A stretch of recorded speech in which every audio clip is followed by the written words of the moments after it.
name is Elena Blaine, and I'm a master's student at Mississippi State University in weed science under the advisement of Dr. Dan Reynolds, and I will be presenting on the effect of auxin herbicide concentration on soybean growth and yield.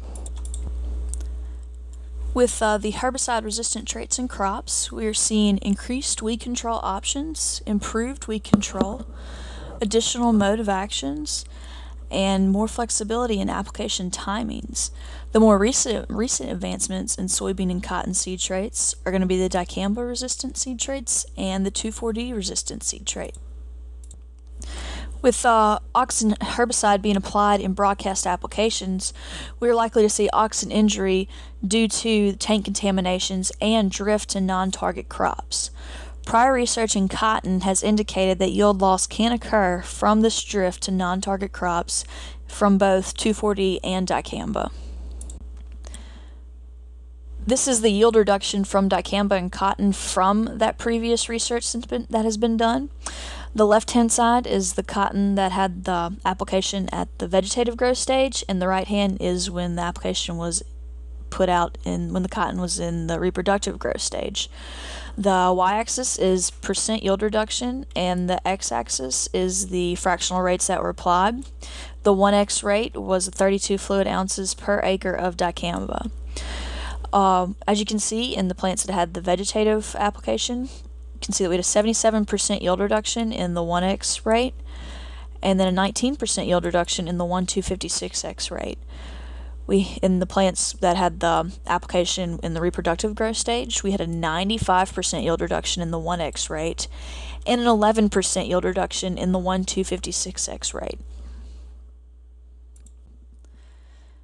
This is yield reduction from 2,4-D in cotton from that previous research as well.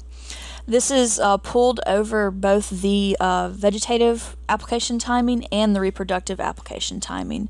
The 1x rate that was applied was 16 fluid ounces per acre of 2,4-D, and the graph is set up the same way as the other one. We have percent yield reduction on the y-axis, and the x-axis is the fractional rates that were applied as well as the untreated check. As you can see, we have a 91% yield reduction with the 1x rate, a 74% yield reduction with the quarter x rate, a 55% yield reduction with the 116x rate, a 33% yield reduction with the 164x rate, and a 13% yield reduction with the lowest rate that was applied at 1,256x rate. And with this 13% yield reduction, there was zero visual injury recorded in those plots. The objective of my research is to determine the effect of low concentration of auxin herbicides on soybean yield. We did this over both 2,4-D and Dicamba with the factors of timing and rate for both of the herbicides. We had 2 trials for each herbicide, 2 for Dicamba and 2 for 2,4-D. We had a randomized complete block design with factorial arrangement of treatments, factor A being the application timing and factor B being the herbicide rate. For the 2,4-D trial, we had 2 application timings, one being a vegetative application made at the V3 growth stage, and the other being a reproductive application made at the R1 growth stage. We did the same for the Dicamba trial. We had a vegetative application made at V3 and a reproductive application made at R1. The 1x rate of 2,4-D and Dicamba was 16 fluid ounces per acre, and then fractions of the 1x rate were then applied as the treatments. We had 16 fluid ounces as the 1x rate, 4 fluid ounces per acre as the quarter x rate, 1 fluid ounce per acre as the 116x rate, and then 0.25 fluid ounces per acre at the 164x rate, and then the lowest rate that was applied was a 0.0625 fluid ounces per acre, and that's the 1,256x rate. And then we also included an untreated check that received no herbicide. The studies were conducted over 2 locations this past summer in 2012, one being at the Black Belt Experiment Station in Brooksville, Mississippi, and the other being at the RR Full Plant Science Research Center in Starkville, Mississippi. All the applications were tractor applied with a 2-row shielded boom at 15 gallons per acre, and we used T-Jet XR 8002 spray tips. The data that we collected were visual evaluations at 7, 14, 21, and 28 days after the treatment. I'm just going to show you the 14 and 28 days after treatment today. Plant heights were also taken on vegetative and mature plants, and we also collected yield. And the data was analyzed in SAS 9.3 with a proc glymics with my alpha set at 0.05. And now we're going to move on to the 2,4-D portion of my objective. This is some of the symptomology that we saw in some of our plots. You can see the pluming across the top of the soybean canopy. We saw a lot of cupping in a lot of the plots, and then also some leaf strapping. We just saw common oxen herbicide symptomology. We had 4-row plots, only treating the 2 center rows, with the outside rows being our running checks. This is a picture of the 1x rate of 2,4-D at the early application timing at the V3 growth stage. You can see that there's some stunning present when compared to the untreated running plots, and that the injury is also present right before we harvested the plots. This is the lowest rate of 2,4-D at the V3 growth stage. It's the 1,256x rate. You cannot distinguish the treated plots from the running checks in this picture. The injury, however, was there. You just had to go look for it, but you could not see it at all right before harvest. This is the 1x rate of 2,4-D at the R1 growth stage. You can see there's some stunning when compared to the running check. You can also see some strapping, some epinasty in these plots, and you can also see that the stunning is still there right before harvest. This is the lowest rate of 2,4-D, the 1,256x rate at the R1 growth stage. Same as before, the injury is hard to see, but however it was there. You just had to go look for it.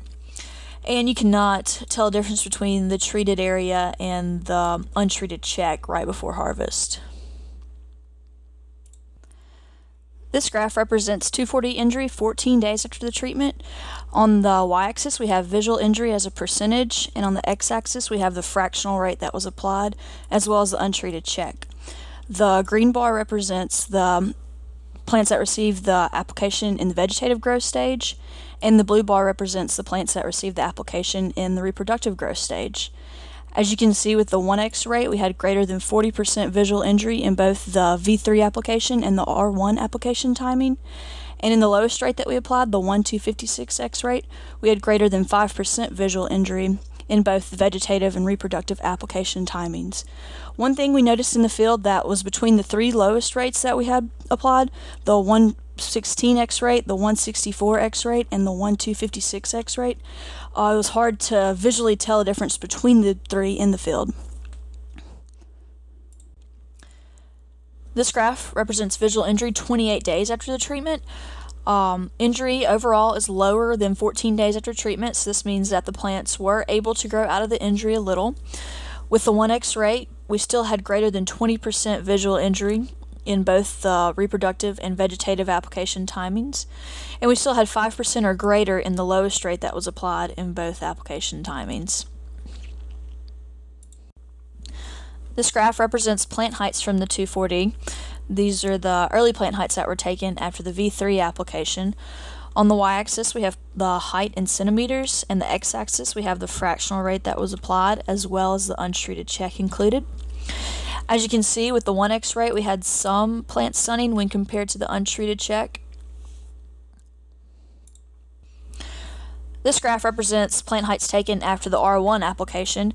As you can see, overall plant heights are greater than in the earlier graph, so this is indicative that the plants with the V3 application did grow out of the injury some, and you can still see that there's some stunning with the 1x rate when compared to the untreated check. This graph represents the yield reduction from the 2,4-D trial. On the y-axis we have percent yield reduction, and the x-axis we have the fractional rates that were applied, as well as the untreated check. This is all based off the untreated check average yield of 51 bushels per acre. With the 1x rate we had a 46% yield reduction, an 18% yield reduction with the quarter x rate, an 8% yield reduction with the 116x rate, a 12% yield reduction with the 164X rate, and a 7% yield reduction with the 1256X rate. So overall, with the 2,4-D trial, when you look at visual injury, you have the vegetative versus the reproductive application timing. An interaction was present, but it was difficult to differentiate between the two, and injury was reduced over time with both of the application timings. The plant heights were not indicative of the injury that we saw in the field, and with the 1X rate of 2,4-D, it resulted in a 45% yield loss. Yield differences between the three lowest rates at 116, 164, and the 1256 were not discernible. Now let's move on to the Dicamba portion of the objective. The Dicamba trial was set up just like the 2,4-D trial. We had two application timings, one at the V3 growth stage and the other at the R1 growth stage. We set up the fractional rates the exact same rate based off the 16 fluid ounces per acre being the 1X rate, and then we also included an untreated check. This is the 1X rate of Dicamba at the V3 growth stage. As you can see, the trial was set up just like the 2,4-D trial. We had 4-row plots, only treating the 2 center rows, as you can see here. With the 1X rate, you can see that it killed the plant, and you can also see some injury on the running check. You can see the cupping of the leaves on the canopy. And then here's a picture of the injury right before we harvested the plots. This is the lowest rate of Dicamba at the V3 growth stage, the 1256X rate. As you can see, there's some stunning with the treated area when compared to the untreated running check. You can also see that auxin herbicide injury with the cupping across the top of the soybean plants. And then you can see right before harvest that the treated area is hard to tell from the untreated area. This is the 1X rate of Dicamba at the R1 growth stage, 16 fluid ounces per acre. You can see that it killed the plant, and then also it significantly injured the untreated check. You can see the pluming across the top, and significant stunning was there. And here is the plot right before we harvested it. This is the 1256X rate of Dicamba at the R1 growth stage. You can see that there's a lot of cupping on these plants. That's auxin symptomology is very evident. There's a little bit of stunning when compared to the running check. And then right before harvest, it's hard to tell which one is the treated area and which one is the running check. This graph represents visual injury from Dicamba 14 days after the treatment. The y-axis represents visual injury as a percentage, and the x-axis is the fractional rate that was applied, as well as the untreated check included. With the 1X rate, we had greater than 90% visual injury. And the lowest rate, the 1256X rate, we had greater than 20% visual injury.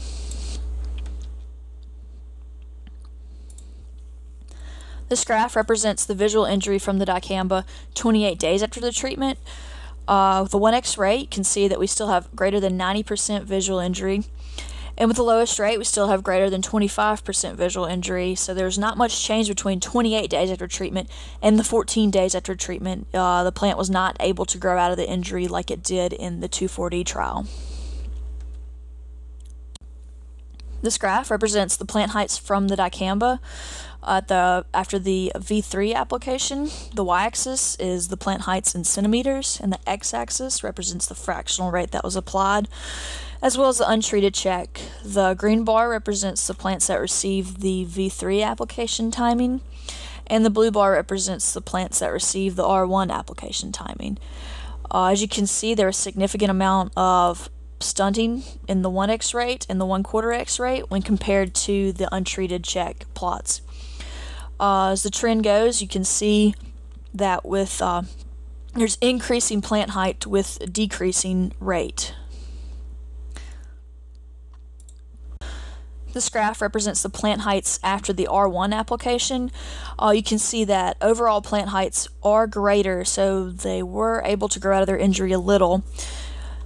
However, we do still have significant stunning in the 1X rate when compared to the untreated check, and the pattern still stays the same with increasing plant height with the decreasing fractional rate that was applied.